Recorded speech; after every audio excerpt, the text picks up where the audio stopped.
말도 안 되는 사법부의 이유를 들어가지고 구속된 지 52일 만에 지금 석방되면서 여러 가지 논란을 일으키고 있는데 정말 말이 안 되는 이야기예요. 뭐 주기현 판사 같은 경우는 구속기간 계산법, 저는 그 얘기 듣고 목 잡고 쓰러질 뻔했어요. 아니 본인이 지은 책에다가는 일수로 해야 된다고 해놓고 자기는 또 시간으로 또 했어요.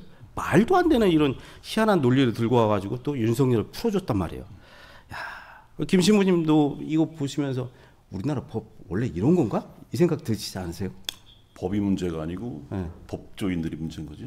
그렇죠. 정확히 보면 법조인들이죠. 법을 적용시켜서 사실 우리 뭐 검찰을 보면 검찰 선서문에도 나오는데 공익의 대표자라고 표현이 됩니다. 그 말이 정말 이 시대에 우리가 보면 그 말도 안 되는 말로 자기들이 만들어 버렸어요. 그래서 사실 법 하나하나를 보면 물론 법이 완전할 수는 없지만 그래도 그 오래된 세월 동안에 많이 정비되고 계속 다듬어왔던 그런 법이기 때문에 법대로만 이루어지면 참 좋은 세상이 될 것 같습니다. 그런데 문제는 이 법을 적용하고 법으로 심판하고 하는 그런 사법 체계들, 법조인들이 문제인 거죠. 축구 경기를 할 때 심판이 매수가 되면 뭐 이거 볼장 다 본 거죠. 그렇죠. 그 게임 무효라고 그렇죠. 하고. 그러니까 뭐 경기할 만 나겠습니까? 현재 대한민국이 그런 상태인 거죠. 그러니까 이게 판사가 이렇게 해버리니까 뭐 어떻게 할 방법이 없습니다 지금. 어떤 그 철학자 한 분이 이런 얘기를 했다고 해요. 엘리트들이 세상을 망치고 있다.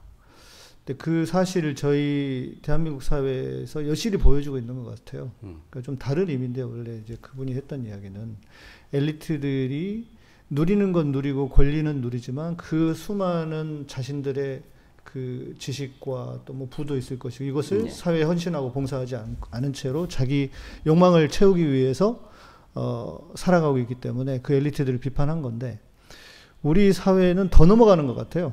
그 정도가 아니라 일반적인 시민들의 상식 수준조차도 지키지 않는 엘리트들.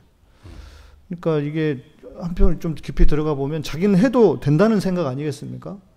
그 판사도 얘기 들어보니까 뭐 별거 아니라는 듯이 이렇게 인터뷰를 했던데 이게 그 판사의 판단 하나의 잘못으로 얼마나 많은 국민들이 시민들이 저렇게 금방 영상에서 보셨듯이 이게 뭔 짓입니까 지금 이 멀쩡한 대한민국에서 2000년대에 이런 일이 일어나야 되는 것인가. 그리고 내란이라고 하는 것을 명백히 다 보고 온 국민들이 온 세계가 다 봤는데도 그게 범죄가 아니면 뭐가 범죄란 말입니까? 그러니까 이거는 엘리트들의 이 장난, 저는 우리 차후에 우리 사회가 이 엘리트들을 어떻게 변화시킬 것인가 혹은 배제 혹은 처벌시킬 것인가에 대해서도 깊이 생각해야 된다고 생각합니다.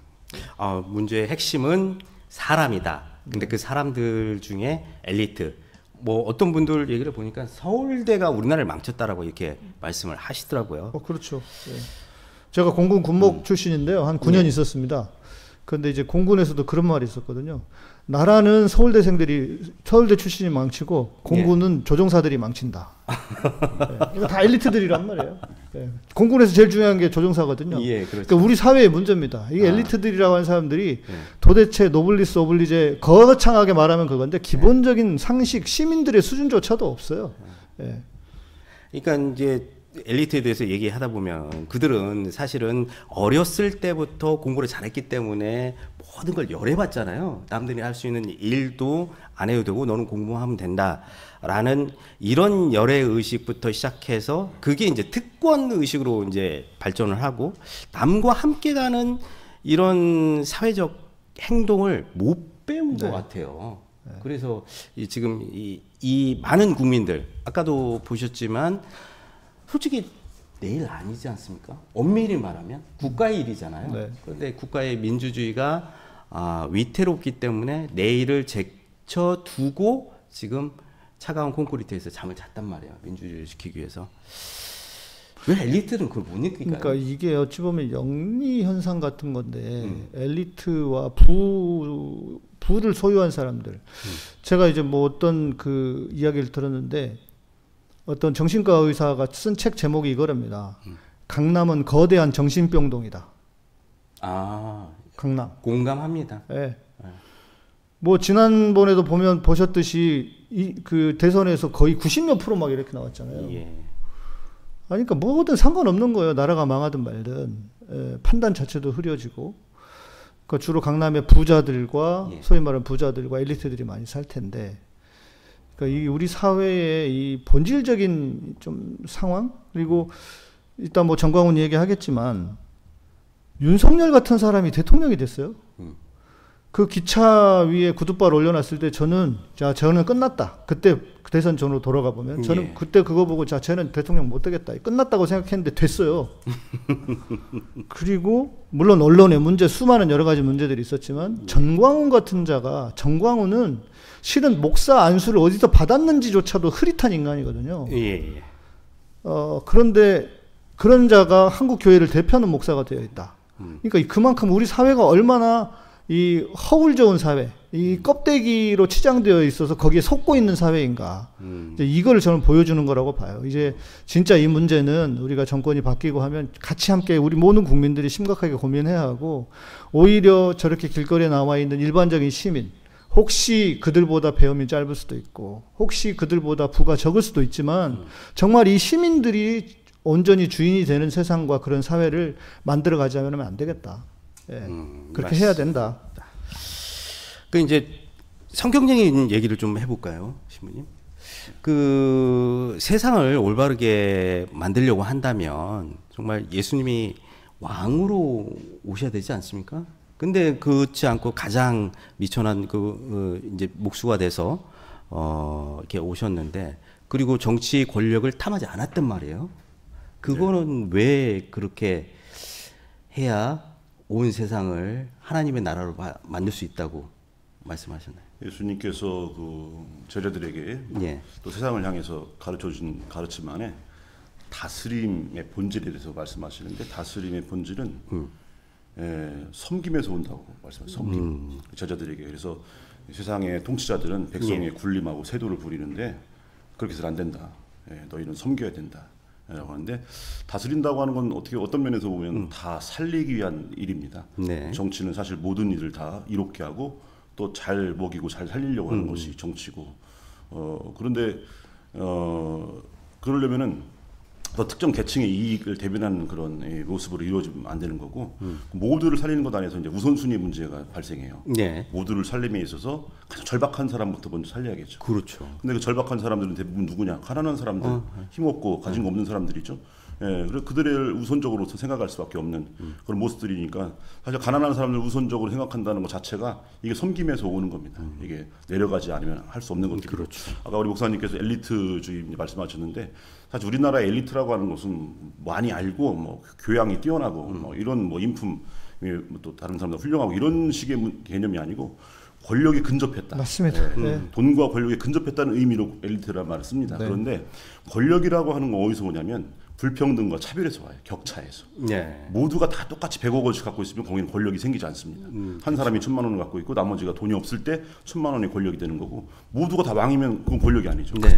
나 혼자 이장이고 다른 사람들은 그냥 주민이어야 그게 이장이 권력이 되는 겁니다. 네. 마찬가지로 그러면 엘리트주의가 돈과 권력을 지향하게 되면 자연스럽게 이 세상 안에서 격차와 차별을 자꾸 지향을 하고 그 세상 구조를 그렇게 차별적 구조로 만들 수밖에 없어요. 그러니까 이 나라가 점점 그런 차별이 만연한 그런 불평등한 구조로 만들어질 수밖에 없습니다. 이게 오늘날 우리나라의 엘리트의 현 주소인 거죠. 네. 그러니까 우리나라 사회가 갈수록 지금 부익부 빈익빈 사회가 되고 있는데, 그러면은 권력이 한쪽에 집중이 되고, 집중이 될수록 권력을 가진 사람은 권력을 가지지 않은 사람들을 위해서 정치를 해야 되는데 전혀 그렇지 않고 있는 게 지금 문제잖아요. 네. 이 부분을, 이건 좀 먼 얘기지만 그래도 좀 한번 짚고는 넘어가야 될 것 같아서, 그러면 길게 봤을 때 이제 예수님이 말씀하신 것처럼 낮은 곳으로 섬겨야 된다는데, 지금의 우리나라의 엘리트 의식을 갖고 있는 그런 분들이 낮은 곳으로 가기 위해서는 정신개조를 해야 되는 거예요? 어떻게 해야 됩니까? 이분들? 뭐 이제 그러니까 종교의 역할이 중요한 것 같아요. 왜냐하면 세상은 원래 힘과 권력과 돈을 추구하게 되어 있습니다. 그렇죠. 예, 뭐 그게 그런 방식으로 돌아가고, 그게 꼭 나쁜 거는 아니잖아요. 그렇죠. 네. 그리고 이제 인간의 욕망이라고 하는 것을 다 나쁘게 볼 수도 없고, 그리고 그것이 권력이든 돈이든 정당하게 얻으면 그것을 비난하거나 과도하게 비판할 수는 없다고 봐요. 네. 이제 그럼에도 교회와 우리 신부님도 말씀해 주신 것처럼, 그러니까 지금 신부님이 말씀해 주신 게 뭐 대단한 종교, 그 기독교 사상에 대단한 무슨 뭐 깊이 있는 철학이 이게 아니에요. 그냥 당연한 거예요. 섬기는, 소위 말하는 주님, 예수님이 섬기러 오셨다. 섬기는 리더십은 그냥 당연한 종교 일반적인 상식입니다. 그런데 왜 이게 안 되어 있느냐? 특히 한국의 개신교는 제가 볼 때는 예수를 안 믿습니다. 뭘 믿습니까, 그러면? 자기들이 만든 신, 돈, 네. 복, 네. 그리고 거기에 반공사상. 아. 이게 그들의 복음이에요. 아, 극우 개신교들이 믿는 것은 돈과 권력과 복? 예. 또 하나요? 반공. 반공. 예, 반공사상이죠. 예. 그러니까 이게 꼭 극우가 아니에요. 예. 극우라고 할 수도 없어요. 그냥 일반적인 많은 교회들이 믿고 있는 복음이에요. 그러니까 어떤 교회에서는 목사가 설교를 하는데 한 달 내내, 1년 내내 11조 얘기밖에 안 해요. 예. 이게 무슨 놈의 설교입니까? 이게 무슨 놈의 복음이고, 그게 11조에서 누구 좋자는 거예요? 자기 좋자는 거지. 교인들을 그냥 자기의 ATM기로 생각하는 목사들. 그런데 그것이 또 성도들에게도 똑같은 욕망이 있는 거예요. 나도 돈 벌어야지, 부자 돼야지. 예?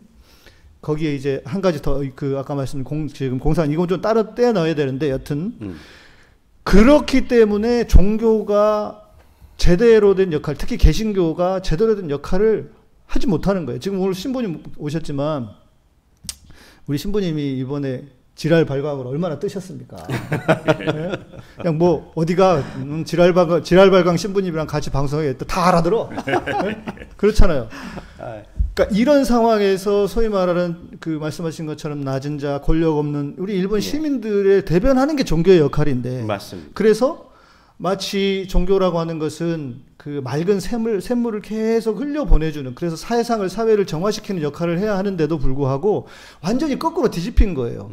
탐욕의 결정체가 지금 한국 개신교가 되어버렸고 한국 교회가 되었고, 그런 맥락으로 이해하면 다 이해가 돼요. 그러니까 저는 제가 왜 저럴까 도대체 저 사람들, 저도 처음에 이제 다 동료들이고 저도 목사고 다른 사람들도 목사니까 내가 생각을 해봤어요. 왜 저럴까 생각했는데 아무리 생각하고 고민을 해봐도 저것들은 하나님을 안 믿어요. 그래야만 답이 떨어져요. 믿지 않아, 하나님을 믿지 않기 때문에 저런 짓을 하는 거예요. 그리고 심판도 믿지 않아요. 우리가 죽으면 다 하나님 앞에 심판을 받는다고 믿는 게 기독교 신앙인데, 심판을 믿으면 어떻게 저런 짓을 합니까? 하나님 안 믿는 거예요. 제가 내린 결론입니다.